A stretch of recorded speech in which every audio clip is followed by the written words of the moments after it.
सबसे पहले डॉक्टर राकेश पाठक आपसे इसलिए क्योंकि हम सब लोगों के बीच में आप इस समय सबसे यंग मतलब डॉक्टर अरविंदर को मैं बाद में लाऊँगा क्योंकि वो अध्यापक वाला करेंगे, लेकिन हम लोगों में आप सबसे यंग जर्नलिस्ट हैं। मैं थोड़ा इस पे आपका पहली टिप्पणी क्योंकि अगर एक एक इतना सीनियर आदमी जिसने दुनिया देखी है, जो भारत में आज भी आता है वापस, ही हैड नो बिज़नेस अगर वो आज आराम से जीना चाहें, उनको आने की ज़रूरत नहीं है, उनके पास इतने असाइनमेंट्स हैं। और अगर वो आज कहीं दुखी है और उसका वो दुःख कहता है कि there is a possible collapse of the nation, तो इसको आप किस तरह से देखते हैं? और उनका रेफरेंस पॉइंट बिल्कुल क्लियर है कि वो जो हिंदू-मुस्लिम जो डिवाइड है, उसकी बात वो कर रहे हैं। डॉक्टर राकेश। अच्छा मैं माफ़ कीजिएगा, मैं एक परिचय में वो गलती हो जाती है मुझसे, मेरी गलती। डॉक्टर राकेश पाठक का मैं चूँकि जब हम लोग शुरू कर रहे थे सबसे पहले कर्मवीर के एडिटर इन चीफ हैं। डॉक्टर राकेश पाठक भोपाल में बेस्ड हैं, ग्वालियर में बहुत दिनों काम किया और doctor Pathak other than being a journalist and a media person badminton के बेहतरीन खिलाड़ी भी और बैडमिंटन के जो मध्य प्रदेश बैडमिंटन एसोसिएशन है उसमें काफ़ी दिनों तक इन्होंने कुछ किया। ये मैं बात इसलिए कहता हूँ कि मेरे अपने कुछ विचार हैं। मुझे हरदम में लगता है जो खिलाड़ी आदमी है वो खिलाड़ी रहेगा, उसकी सारी चीज़ों में खिला वो रहेगी। जो अध्यापक है, वंश अध्यापक, उसकी बेसिक्स में हरदम एक वो रहेगा। मैं तो इसलिए मैं ये बात कहता हूँ, मैं इसलिए ये परिचय दिया आपको। डॉक्टर पाठक। बहुत बहुत धन्यवाद आनंद सर। बैडमिंटन खिलाड़ी नहीं रहा हूँ बहुत ज़्यादा, ठीक ठाक खेलता रहा हूँ। स्टेट बैडमिंटन एसोसिएशन का सीनियर वाइस प्रेसिडेंट हूँ और यूनिवर्सिटी में पढ़ाया भी है मैंने। पत्रकारिता विश्वविद्यालय में ग्वालियर में आईटीएम यूनिवर्सिटी में जो पत्रकारिता का डिपार्टमेंट है उसका फाउंडर, डीन और एचओडी था मैं। खैर, मूल मुद्दे पर आते हैं। जो अमर्त्य सेन ने कहा वो किसी भी स्वतंत्र चेता नागरिक, किसी बुद्धिजीवी, किसी पत्रकार, किसी साहित्यकार, अर्थशास्त्री, हर किसी की चिंता में यही शामिल है कि क्या हम एक देश के रूप में, एक राष्ट्र के रूप में बिखरने के कगार पर हैं, हम कोलैप्स करने की तरफ बढ़ रहे हैं। मुझे शुरू में लगा था कि शायद उनका जो वक्तव्य है वो आर्थिक विषय पर होगा, चूंकि वे इसके महारथी हैं। लेकिन जो दुनिया का इतना बड़ा अर्थशास्त्री है वो भारत जैसे राष्ट्र राज्य की सामाजिक परिस्थितियों से अनभिज्ञ हो, ये तो संभव ही नहीं है। अगर वे अर्थशास्त्र के नजरिए से टिप्पणी करते तो आप यकीन मानिए वो 24 कैरेट सोने की तरह सही होती। लेकिन एक अर्थशास्त्री ने समाज शास्त्रीय दृष्टिकोण से भारत का आकलन किया है, भारत के भविष्य का आकलन किया है कि देश के रूप में इसका शीराजा बिखरता हुआ उन्हें अगर दिख रहा है तो यकीन मानिए कि ये बेहद चिंताजनक बात है, ये अलार्मिंग सिचुएशन है। और आपने बहुत ठीक कहा कि ये बात हम और आप अगर कह देते, जैसे आमिर खान ने एक बार कह दिया कि उनकी पत्नी कहती है कि उसे डर लगता है इस देश में, तो तमाम सारी आईटी सेना, उनकी उनका ट्रोल आर्मी, एक खास विचारधारा समूह के लोग उन्हें देशद्रोही बताने पर आमादा हो गए थे। राहुल गांधी अगर दुनिया के किसी कोने में जाकर, कैम्ब्रिज में जाकर ये कह दें कि देश में केरोसिन छिड़क दिया एक विचारधारा ने, तो वे ट्रोल किए जाते हैं। लेकिन अमर्त्य सेन जो कि नोबेल लॉरिएट हैं, हम सब जानते हैं कि इस युग के दुनिया के सबसे बड़े विद्वानों में उनकी गिनती होती है। तो जब वे ऐसा कह रहे हैं तो जो बिंदु हैं उनका थोड़ा सा विश्लेषण हमें कर लेना होगा। सबसे बड़ी बात जो आपने अभी संकेत किया कि वे हिंदू मुस्लिम विभाजन, वैमनस्यता, जो भेदभाव समाज में व्याप्त हो रहा है और खास तौर से सत्ता के संरक्षण में जिस तरह से ये विभाजनकारी जो विचार है वो पुष्पित पल्लवित हो रहा है, उसे उन्होंने मुझे लगता है बहुत गहरी दृष्टि से देख लिया है। और ये सब चीज हम और आप भी देख रहे हैं। आपके चैनल पर हम लोग कई बार बहसों में, आप और आपके सब तमाम पैनलिस्ट, हम सब लोग इस गंभीर चिंता को रेखांकित करते रहे हैं। बात इतनी है कि ये चेतावनी जो व्यक्ति दे रहा है उसे सुनकर सत्ता और सत्ता के शिखर पर बैठे लोग, हमारे माननीय प्रधानमंत्री, क्या वे चेतेंगे? क्या वे इससे जागेंगे नींद से उठकर और एक दिन देश के नाम अपने प्रिय समय 8 बजे आकर ये संदेश देंगे कि भाइयों बहनों, ये धार्मिक लड़ाई, ये कट्टरपंथ, हिंदू मुस्लिम नफरत, इसे बंद कीजिए। और मैं आज भी ऐसा मानता हूं कि वे सबसे बड़े कम्युनिकेटर हैं, देश के माननीय प्रधानमंत्री।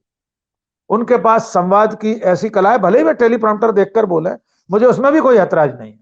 जब देश का प्रधानमंत्री टेलीप्रॉम्प्टर देखकर इतना कह दे कि हिंदू मुसलमान की लड़ाई बंद कीजिए, मुझे नहीं चाहिए कि बाबा मिल गए बनारस में किसी मस्जिद के नीचे, देश का प्रधानमंत्री अगर ये कह देगा तो शायद अमर सेन ने जो चिंता व्यक्त की है उस पर कुछ, उस आग पर, उस चिंगारी पर कुछ पानी डालने का काम होगा, लेकिन मुझे ऐसा लगता नहीं है।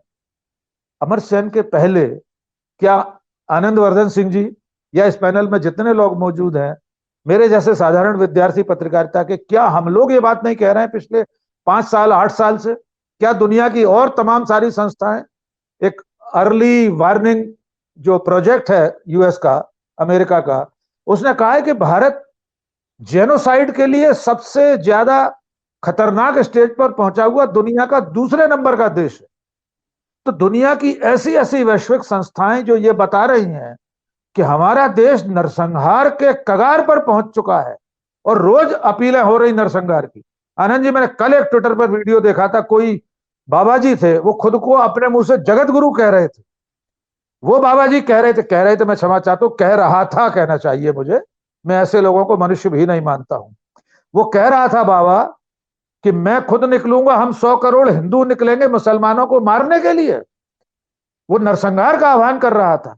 तो क्या आज सूचना विस्फोट के इस युग में दुनिया की तमाम संस्थाएं जब इस खतरे को रेखांकित कर रही हैं, तो भारत का एक ऐसा सच्चा सपूत जिसे भारत रत्न दिया गया, जिसे नोबेल पुरस्कार मिला, वो अगर इस चिंता को रेखांकित कर रहा है तो वो गलत नहीं हो सकता।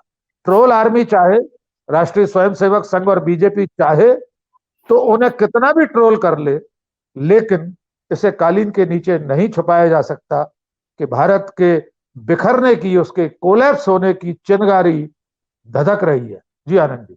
मैं डॉक्टर पाठक आपके पास आ रहा हूं, क्योंकि एक और चीज थी जो मुझे उतना नहीं पता था। अमर्त्य सेन पे मैं अपने डिस्कशन को फिर वापस ले आ रहा हूं। उन्होंने इसी उसमें कहा, और ये वो, कि the world came to know of Upanishad because of Muslim prince Dara Shikoh. Shahjahan son learn Sanskrit and translated some of the Upanishads into Persian. ये मुझे इतना क्लैरिटी नहीं थी कि वो ये बात है। अगर ये जो हिंदू मुस्लिम एक उसकी बात कर रहे हैं, उस फैब्रिक की बात कर रहे हैं, और मैं इसको भी बता दूं डॉक्टर पाठक, आप उम्र में बहुत छोटे हैं। इमरजेंसी में मेरे घर में भी लोग जेल गए थे, लेकिन डर नहीं था घर में कभी। आज मेरे घर में जब मैं ऑफिस जाता हूं तो मेरी बीवी को डर रहता है। मुझे मेरे मेरे दफ्तर में जब मैं निकलता हूं तो मेरे दफ्तर के बाकी लोगों के रहता है कल मेरा दफ्तर खुलेगा कि नहीं खुलेगा ये पता नहीं है।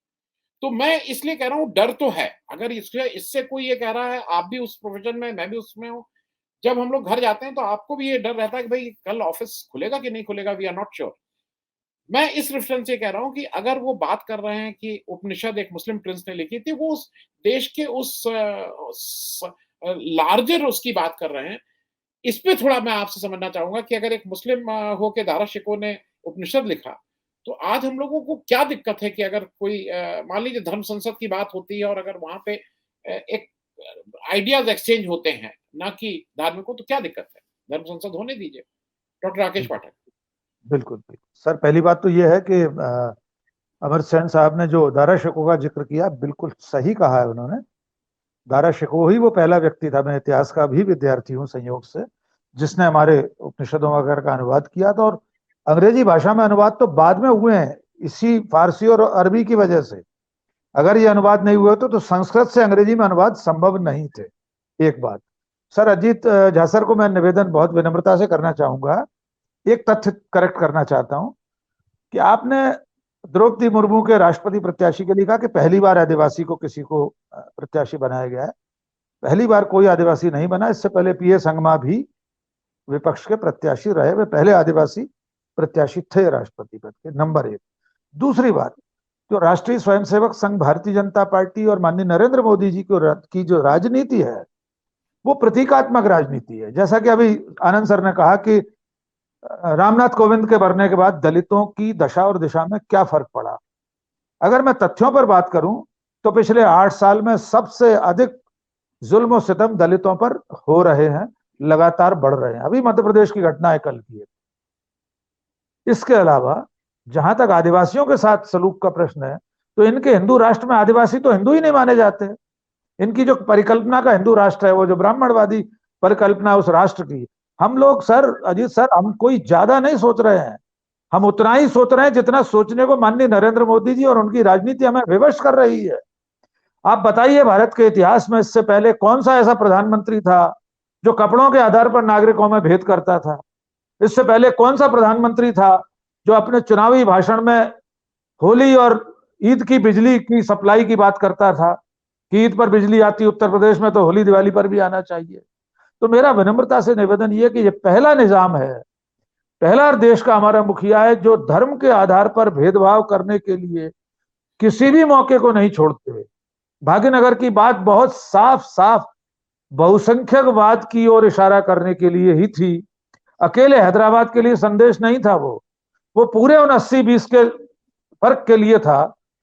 हो सकता है हम लोग अभी थोड़ा जल्दी सोच रहे हों, लेकिन सर, क्या जर्मनी में शुरू के 10 साल कोई सोच पाया था कि हिटलर उस मुकाम पर पहुंचेगा? आपने कहा उसने फायरिंग नहीं कराई किसान आंदोलन पे 13 महीने। सर ये बताइए, क्या इस लोकतांत्रिक राष्ट्र राज्य में हम यही कल्पना कर रहे हैं कि किसान शांतिपूर्ण आंदोलन कर रहे हैं? नरेंद्र मोदी जब सीधे फायरिंग करवा देते तब हम मानते कि देश में फांसीवाद आ गया है। सर मैं बहुत विनम्रता से कुछ सवाल, फेडरल स्ट्रक्चर की बात कही सर ने, आनंद सर ने, आप बताइए पिछले 8 सालों में हमारे फेडरल स्ट्रक्चर को जितना डेंट माननीय मोदी जी और उनकी सरकार ने किया है, क्या इससे पहले किया गया? हमें मालूम है इंदिरा गांधी ने भी राज्य सरकारें गिराई थी, लेकिन इस तरह बंधक बना बनाकर सरकारें गिराने का काम इससे पहले कब हुआ था? मुख्यमंत्री लोग रिसीव करने नहीं जा रहे प्रधानमंत्री को। मुझे दुख हो रहा है कि मेरे देश का मुखिया है, वो भारतीय जनता पार्टी का प्रधानमंत्री नहीं है, वे हमारे प्रधानमंत्री हैं। तो सर, आज से 1.5 साल पहले कोई सोच सकता था कि श्रीलंका कोलैप्स हो जाएगा? स्थितियां लगातार उस ओर बढ़ रही हैं। आनंद सर ने जो धर्म संसद की बात कही, मुझे कोई ऐतराज नहीं आनंद जी। धर्म संसद में अगर शास्त्रों की बात हो, नीतियों की बात हो, समाज में सुधार की बात हो, अराजकता हिंसा के खिलाफ बात हो, तो हमें कहां आपत्ति है। लेकिन ऐसी कोई धर्म संसद, मैं तो हिंदू मुस्लिम दोनों कट्टरता को एक ही पलड़े में रखता हूं। अगर आज अजमेर शरीफ के किसी मौलाना ने नूपुर शर्मा की हत्या पर इनाम की घोषणा की है कि वो करोड़ों रुपए का घर देगा, तो मैं 1000 1 लाख लानतें उसे भेजता हूं और कानून से उम्मीद करता हूं कि उसे सीखचों के पीछे भेज दे।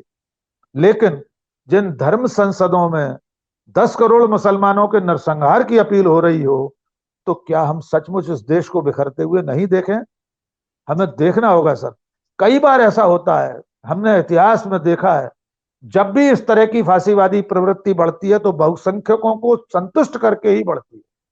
अभी शायद सतीश सर ने कहा था या विजय दादा ने कहा कि पढ़े लिखे लोग भी इसमें फंस गए हैं, उनको भी ये संतुष्ट कर रहा है, उनकी भी पता नहीं कब की सनातन भूख को वो पूरी कर रहा है कि हिंदू राष्ट्र बनने वाला है, इसलिए उसमें सब कुछ जायज है।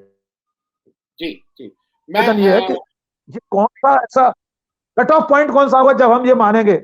दुनिया में जितने पैमाने होते हैं किसी समाज के, किसी शासन के अच्छे काम करने के, हम हर पैमाने पे नीचे जा रहे हैं। चाहे प्रेस की आजादी हो, जीवन स्तर का मामला हो, आर्थिक स्थिति हो, हमारा खजाना खाली है, हमारा रुपए की कीमत कहां पहुंच चुकी है। तो कौन सी ऐसी विशेष कट ऑफ लाइन होगी जब हम ये मानेंगे कि हाँ, मैं आप भी ये मान रहा हूं कि हो सकता है 5 साल लग जाए कोलैप्स होने में, और भगवान न करे हो। मैं तो अजीत झा सर चाहूंगा कि आपकी ही कामना में अपनी कामना को मिलाता हूं कि देश में वो स्थिति न आए।